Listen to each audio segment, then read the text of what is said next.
a tomboy. That girl is a tomboy. That girl is a tomboy. Who that I'm a huge artist. That girl is a tomboy. I realized that in Europe, people didn't grow up with hip hop on the radio.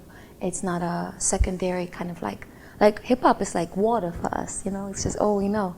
So it's on the radios and everything we do. So that's how I grew up with hip hop. It's just around me all the time, on the radio, in the lips of my friends and my uncles and my family, and with plays all the time. So that's how I really discovered it and always had it. So that kind of makes me like spoiled, because it's just kind of my narrative. But I discovered music as a child and loved rock music very early.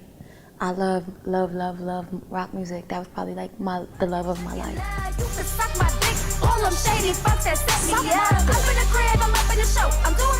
I love the whole composition of it starting in 1972 with DJs just creating scratch and break, and people come in from all parts of New York to go to the Bronx just to listen to what was new.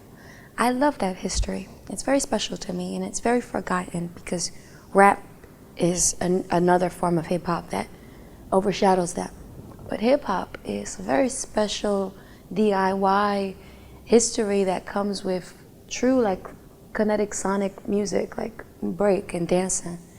And then when MCing came second, I just loved the way that, you know, it formulated from people wanting to rhyme and take rhyming and create this whole form of new music and delivery. And I love that.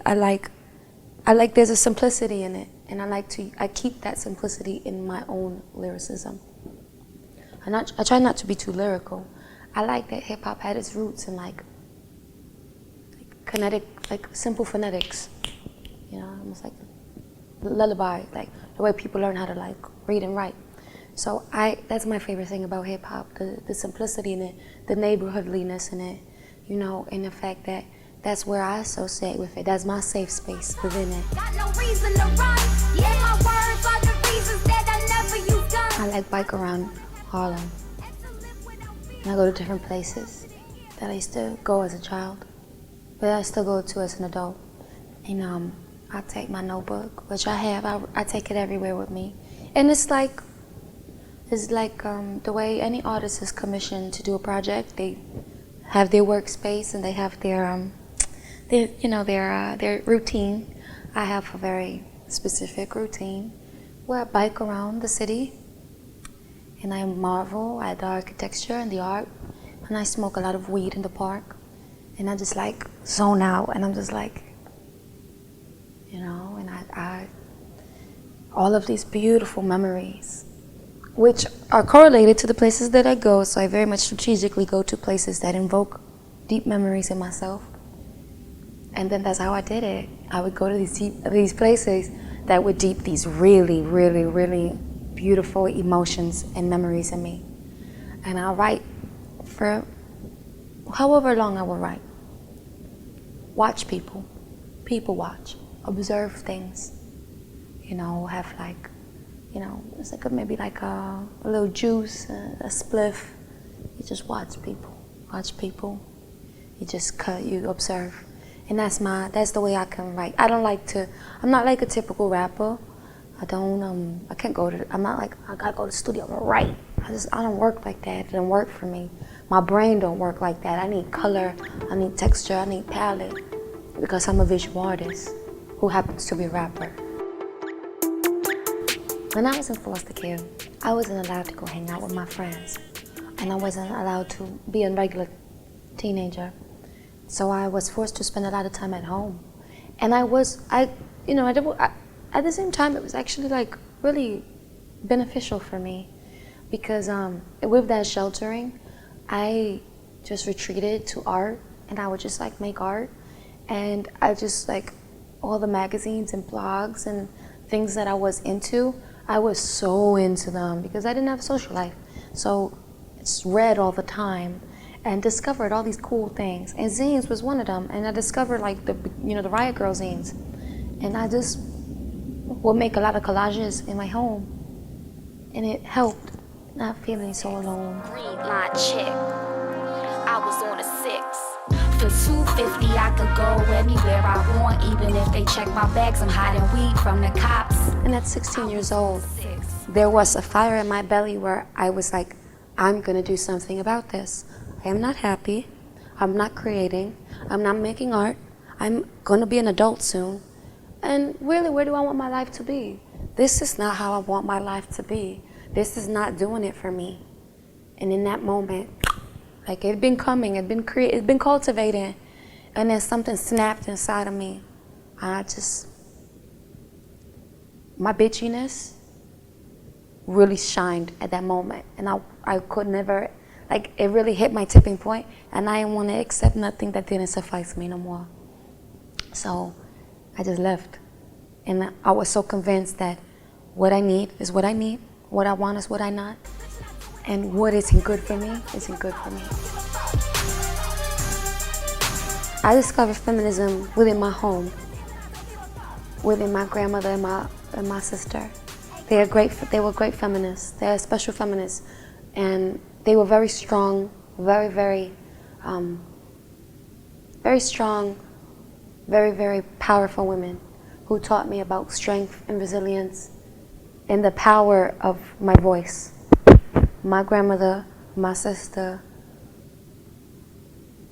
they some tough women, and I picked that up from them, and they taught me about never allowing men to overpower me or ever sexualize me.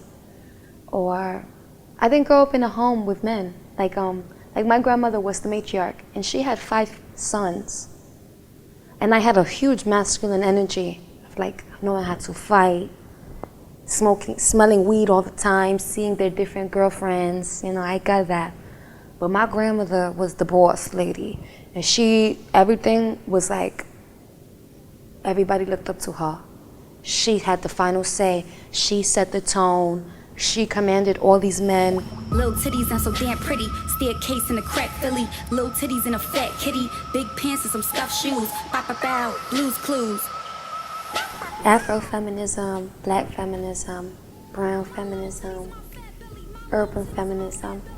Those are the forms of feminism that are tangible to the narrative of the black and brown woman that I understand, that women like myself understand, which is very different from mainstream feminism, which applies to us in different circumstances. They just don't apply to other women. And black feminism is a way that I can make feminism just make sense for me, because other forms of feminism don't make sense to me. So I need forms of feminism that are relatable to my life and my narrative and my circumstances in life, so I could better navigate my identity and my strength and my protection and need for my equality and my safeness and my protection.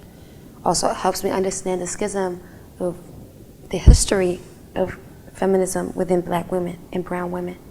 And I take pride in belonging to that section of feminism, which was,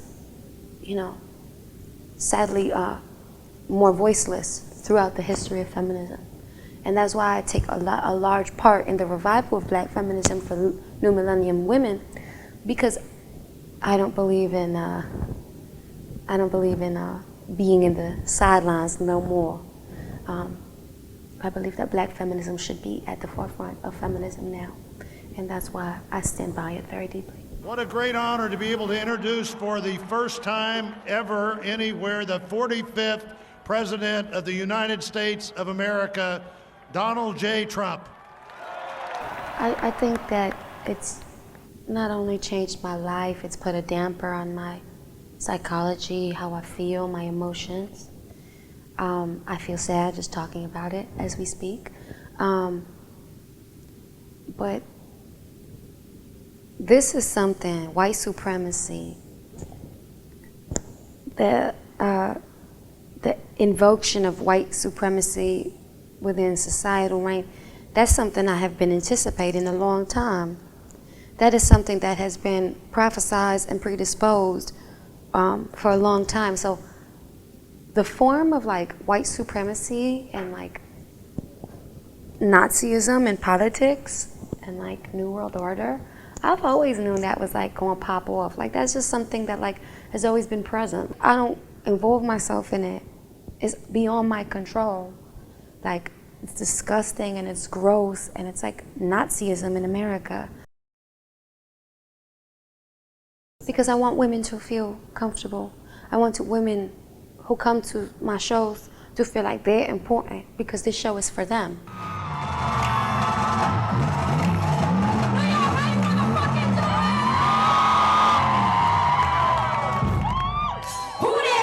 I had the best job in the world. So much fun, honestly.